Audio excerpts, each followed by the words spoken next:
wasan Barcelona suka yi bankwana da Lionel Messi, irin su Sergio Busquets, Ansu Fati, Coutinho da kuma Xavi Hernandez, tsohon kaftin ɗin ƙungiyar wasan Barcelona.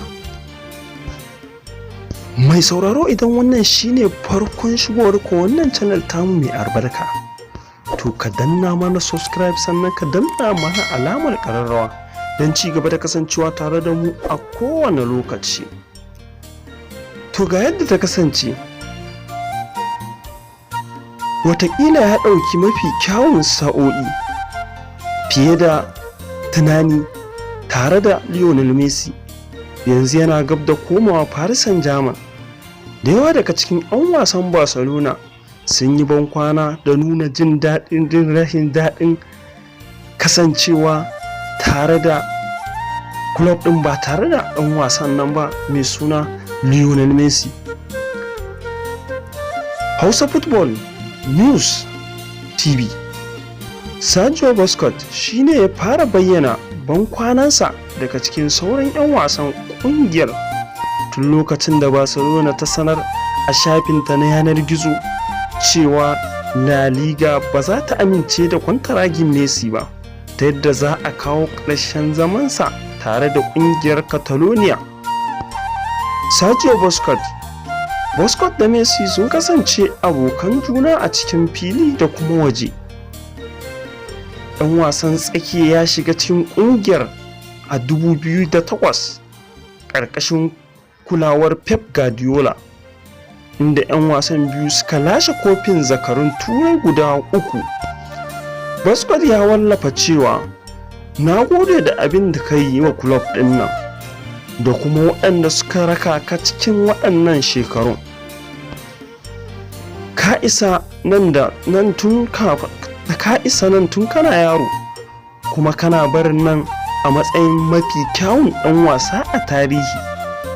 Ka sanya wannan kulob ɗin ya kai girman da ya cancanta, kuma koyaushe zan iya cewa na buga wasa da kai, ko na raba ɗaki da lokuta da yawa da kai. Zan kewarka sosai," cewar Sergio Busquets. Shi kuma Ansu Fati, duk 'yan wasa da suke zuwa suna mafarkin samun damar yin wasa tare da kai. Ina jin farin ciki sa'ar samun nasarar hakan.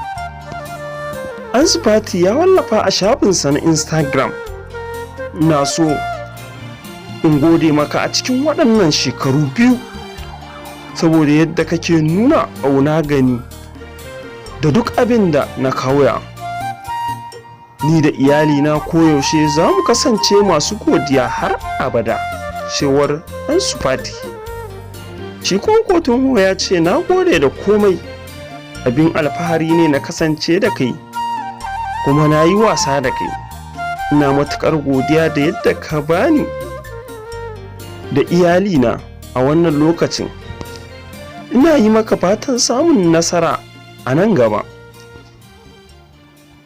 Ba iya abokan wasansa na yanzu ba su kaɗai suke mai fatan alkhairi ba, har da tsohon kaftin ɗinsu, wato Xavi Hernandez. Xavi Hernandez ya bayyana matsayinsa na tsohon ɗan wasa kuma ɗan kishin Barcelona.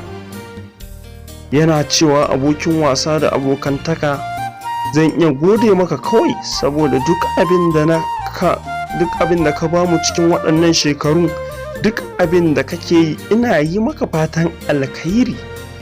Sannan kuma ka bani gudunmawa wajen kasancewa babban midfielder.